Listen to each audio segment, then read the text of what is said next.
بسم اللہ الرحمن الرحیم۔ السلام علیکم دوستو۔ مشرق قبائل کی مشترکہ فوج کا سپہ سالار مالک بن عوف اپنے قریبی رفقاء کے ساتھ مل کر میدان جنگ سے فرار ہو کر طائف کی وادی میں قلعہ بند ہو چکے تھے، جبکہ وادی میں لگائے گئے مشرکین کے خیموں میں عورتیں، بچے اور ان کے مال مویشی موجود تھے۔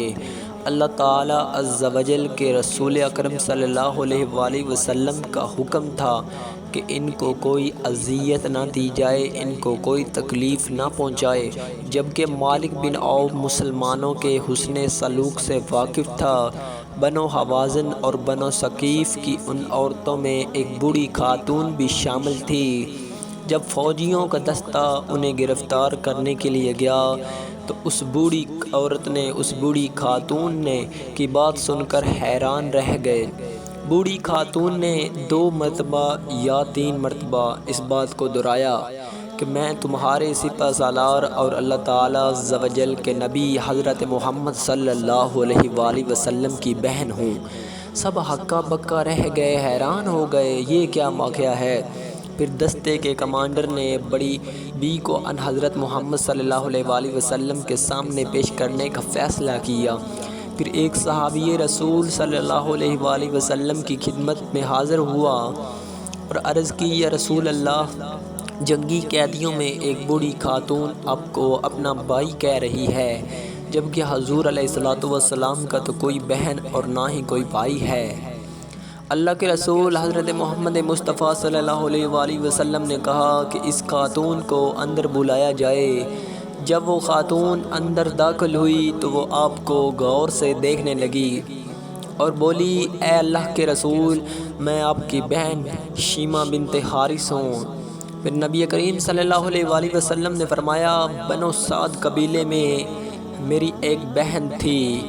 پھر حضرت شیمہ نے عرض کی، یا رسول اللہ، ایک دفعہ جب ہم اماں سعدیہ کے گھر میں کھیل رہے تھے، آپ نے میری کمر پر کاٹا تھا۔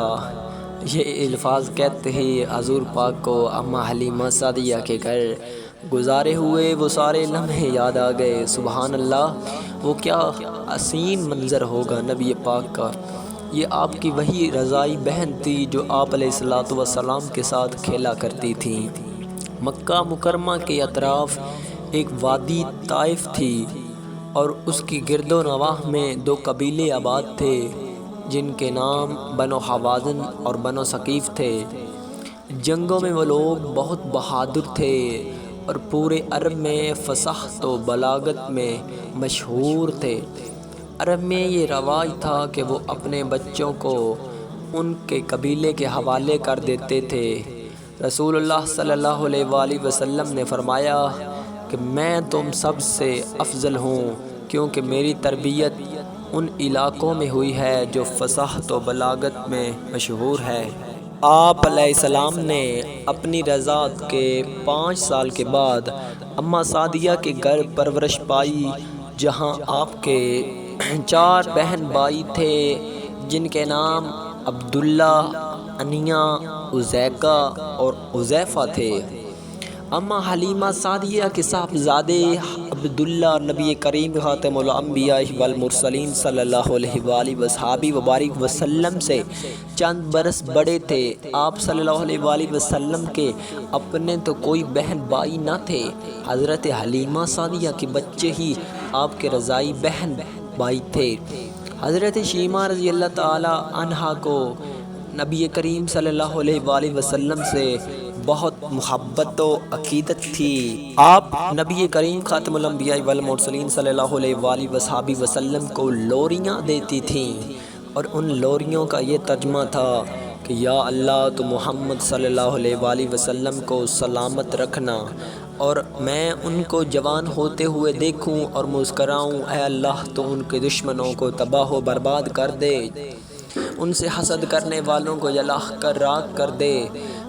ایک دفعہ حضرت حلیمہ سعدیہ حضرت محمد صلی اللہ علیہ وآلہ وسلم کو باہر لے کر نکل گئیں۔ حضرت حلیمہ سعدیہ کو آپ کی فکر لگ گئی۔ آپ ان کے پیچھے گئیں اور حضرت شیمہ سے کہا کہ اے بیٹی ان کو کدھر دھوپ میں لے کر آ گئی ہو؟ حضرت شیمہ رضی اللہ تعالیٰ عنہ فرماتی ہیں اے اماں جان ان کو تو کوئی دھوپ نہیں لگتی، ان کے اوپر ایک بادل چھایا ہوا ہے، اور جب یہ آگے پیچھے ان کو میں لے جاتی ہوں یہ چلتے ہیں تو وہ بادل بھی آگے پیچھے چلنے لگ پڑتا ہے۔ ایک دفعہ ہم سب بچے کھیل رہے تھے کہ دو حسین و جمیل چہرے والے دو نوجوان آئے اور انہوں نے حضرت محمد صلی اللہ علیہ وآلہ وسلم کو نیچے لٹا کر آپ کے سینے مبارک پر چھری پھیر دی، اور ہم سب بچے بہت خوفناک ہو گئے، بہت ڈر گئے، اور اماں ابا کو گھر آ کر بتایا کہ ہمارے بھائی کو نعوذ باللہ کسی نے قتل کر دیا ہے۔ پھر ہم اپنے گھر والوں کے ساتھ اس جگہ دوبارہ گئے تو ہم سب نے یہ دیکھا کہ نبی کریم صلی اللہ علیہ وآلہ وسلم بالکل آرام سے بیٹھے تھے، صرف چہرے مبارک کی ہی حالت بدلی ہوئی تھی۔ اسی طرح آپ صلی اللہ علیہ وآلہ وبارک وسلم کے اور بھی بہت سارے معجزے ہیں جو کہ بیان نہیں کیے جا سکتے اور ہمارے لیے مشعل رہنما ہیں۔ دعا ہے اللہ تعالی ہم سب کو نبی کریم صلی اللہ علیہ وآلہ وسلم کی سیرت طیبہ پر عمل کرنے کی توفیق عطا فرمائے اور حضور علیہ السلام کا سچا پکا امتی بننے کی توفیق عطا فرمائے۔ امید ہے دوستو ویڈیو اچھی لگی ہوگی، ویڈیو اچھی لگی ہو تو ویڈیو کو لائک کیجئے، چینل کو سبسکرائب کیجئے، کمنٹ میں اللہ محمد کا نام لکھیے۔ سانسوں نے وفا کی تو حاضر ہوتے ہیں ایک نئی ویڈیو کے ساتھ، تب تک کے لیے اللہ حافظ۔ اپنی دعاؤں میں مجھے یاد رکھیے، اور دوستو ویڈیو اچھی لگی ہو تو ویڈیو میں آپ نے کوئی مین پوائنٹ دیکھا ہو تو اس کے بارے میں ہمیں بھی آگاہ کیجیے، تو آنے والی ویڈیو اچھی سچی بنا سکیے، اور کوئی مسٹیک ہو تو ہمیں بتائیے۔